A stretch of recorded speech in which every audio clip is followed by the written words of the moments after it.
நம்ம Ashwin sweets and snacks export பண்றதுக்கு 7373041434 மற்றும் www.ashwinsweets.com கான்டாக்ட் பண்ணுங்க.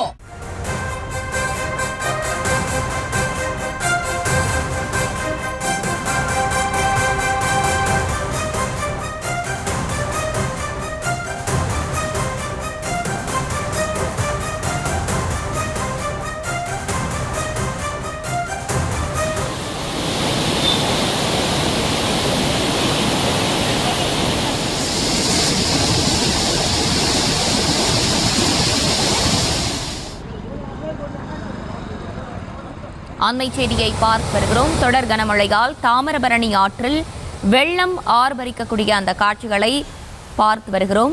நெல்லை மாவட்ட அணைகளில் இருந்து உபரிநீர் திறப்பு தொடர்ந்து அதிகரித்து வரக்கூடிய நிலையில் காரைக்கார் மற்றும் சேர்வலாறு அணைகளில் இருந்து வினாடிக்கு சுமார் 12,000 கனஅடி நீர் திறக்கப்பட்டிருக்கிறது. கூடுதல் விவரங்களோடு இணைகிறார் நம்முடைய செய்தியாளர் முத்துராமன். வணக்கம், விவரங்களை வழங்கலாம். வணக்கம். தூத்துக்குடி மாவட்டம் மருதூர் அணைக்கு தற்போது நிலவரப்படி சுமார் 20,000 கனஅடி நீர் வெள்ள உபரிநீர் தாமிரபரணி ஆற்றில் வந்து கொண்டிருக்கிறது.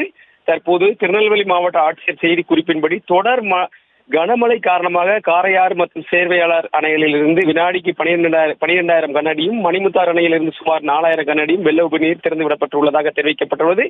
தற்போது திறந்து விடப்பட்டுள்ள வெள்ள உபரி நீர் தூத்துக்குடி மாவட்ட எல்லையில் அமைந்துள்ள மருதூர் அணைக்கு இன்று காலை வந்து சேரும் என எதிர்பார்க்கப்படுகிறது.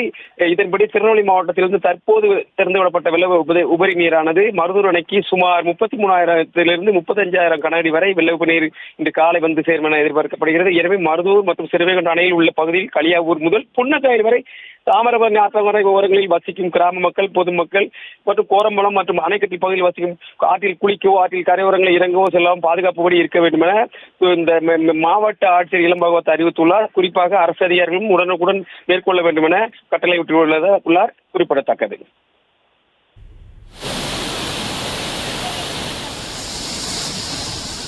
விவரங்களை வழங்கியமைக்கு நன்றி முத்துராமன்.